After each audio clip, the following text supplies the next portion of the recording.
There are 3 families in the area where I live that are grieving right now due to their loved ones being murdered. Their grief is different. Their emotions are different. Things that are going on around them are different. I would encourage those families, and I'm not going to tag them. I know you can see me and you can hear me. I would encourage those families to, if you have to, remove yourself from social media. There are going to be people, say things that they shouldn't say. People come to, resolutions and conclusions, of their own, saying things out of pocket that they shouldn't. People feel like they, should speak on something and they shouldn't, people coming up with all this information and things they knew beforehand. And there'll even be some people right now who have information in regards to your loved one's death, and they're not saying anything. They'll be speaking and coming in your face like it ain't nothing. There's one family in particular, they have been through this already and they still don't have resolution with that murder. So they know how this goes. People will be disrespectful of you. People will come to you in concern, like they give you some type of condolence or sympathy, and they will speak something they shouldn't, speak something out of time, try to come with like they have concern and try to come with information, and it'll send you in a whole different headspace that you wouldn't believe that you can go into. So I encourage you all to, stay around those who love you, your circle of people that you have around you, who will support you and keep you, protect you. Stay around with them. At this time, no new friends. People who are coming with information that they figure deemed to be helpful to you and they're not using it in the right way. Stay away from those people. They are snakes. There are people right now who know things about your loved one's death and they're not sharing it. And then you have all these other people who's coming with all this new information after the fact that will just literally piss you off. And your anger will turn from the ones who took your loved ones to those people. It'll throw you all the way off kilter of how and where your focus should be. I can tell you that personally. That there was a time where I had a homicidal spirit over me due to all the things that led up to my son's murder, and the people who had their inner workings in it. People are so fake, and people try to come like they have good intentions, but people are really trying to hurt you in your hurt. They don't care.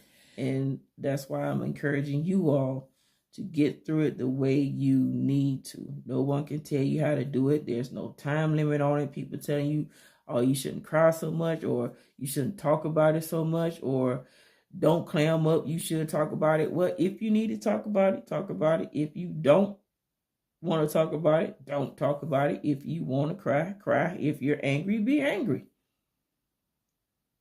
Be angry. But I encourage you just to be mindful.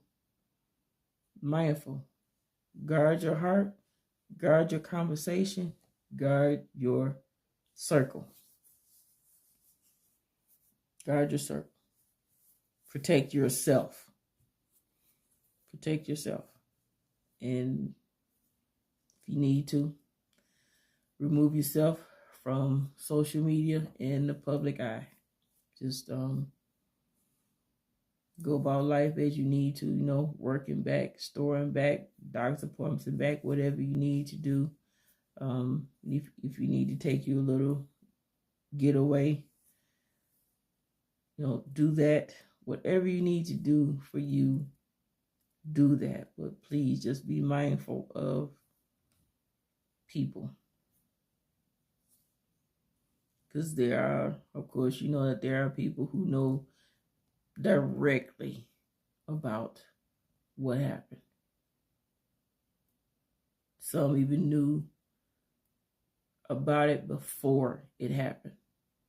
There are so many people who have information of what happened to your loved one, and I right in your face didn't do or say anything to stop it,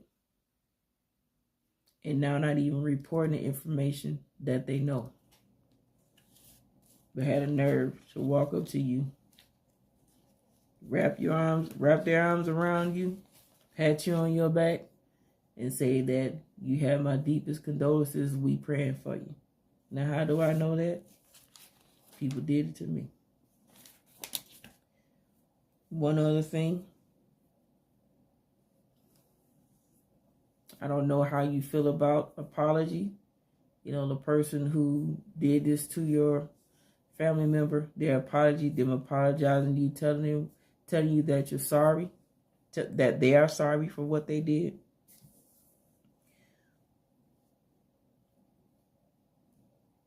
For me, I didn't look for the apology. I didn't want one. What was done was reckless and intentional. Cowardly. You know, whether you want an apology or not, whether you desire apology or not, if that person or persons apologize to you on how you would take it, or, you know, how you receive it or not receive it, I encourage you to talk to God about any and everything concerning it. There will be people who will say, you know, call me. You know, you ever want to talk? Call me. You know, I got a listening ear, this, that, and the other. Sometimes you're going to call people, they're not going to be available, and that's going to piss you off. Like, hey, you told me to call you anytime. Now I'm calling you. Now you say you can't call and talk. Okay. People will let you down intentionally and unintentionally. So I encourage you, keep your conversation with God open. Talk to him, listen for him. Talk to him, listen for him some more. Sometimes just sit there and be quiet. Yes, he already knows your thoughts, but he also knows that you are human. You have emotions that you need to talk. So you just sit there and you talk to him about any and everything.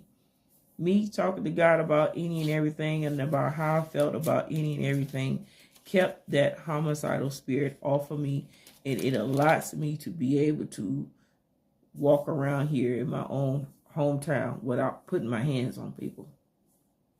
Even still to this day, walking up saying something to somebody, you know, somebody even being facetious, they'll see me and my family out together, and they'll walk past and they'll speak to some of my family, but won't say anything to me.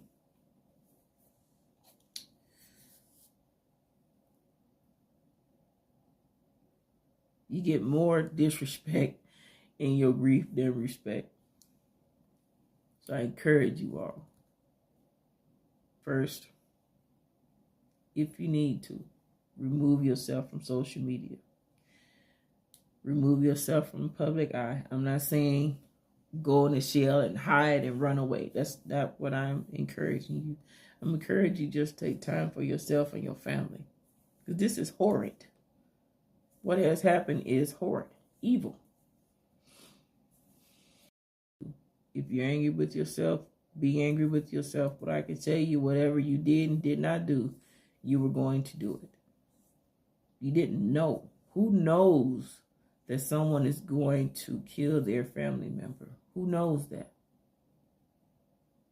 If you knew the exact time and date that someone was going to attempt that, you would have been in place way ahead of time. So if you're angry with yourself, I encourage you not to be. We don't know and see all. God knows and sees all. And if you have questions of God of why he didn't stop it or why he didn't step in, you can ask him that too. People tell you, oh, you can't question God. Don't question God. Don't ask God his business. Well, God killing people, that's not his business. God don't murder people.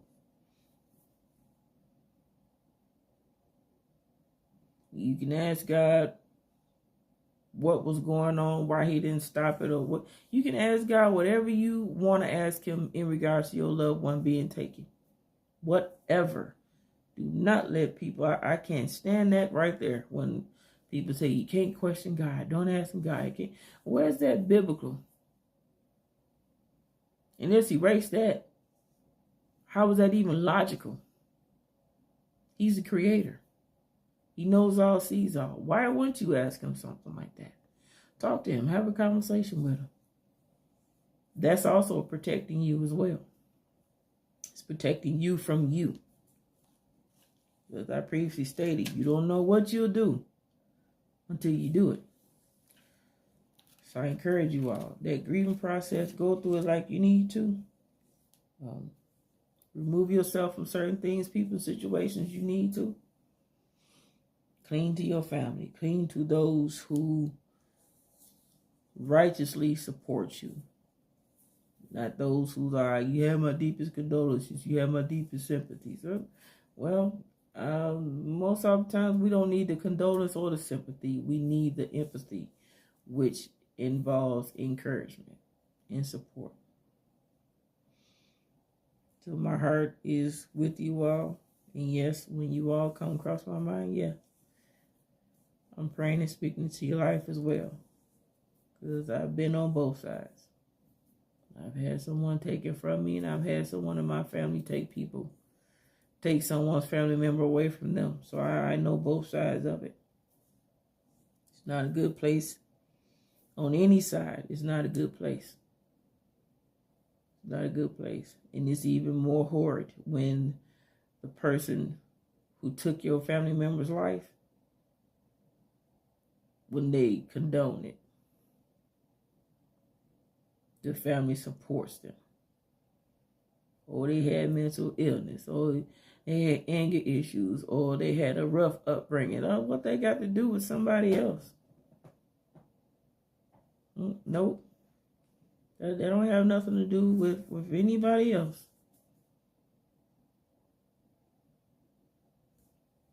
It's no excuse. If it wasn't self-defense, there's no excuse. And these were not self-defense. These were just cold-blooded, torturous murders. That's what they were. So any family member that can uphold that,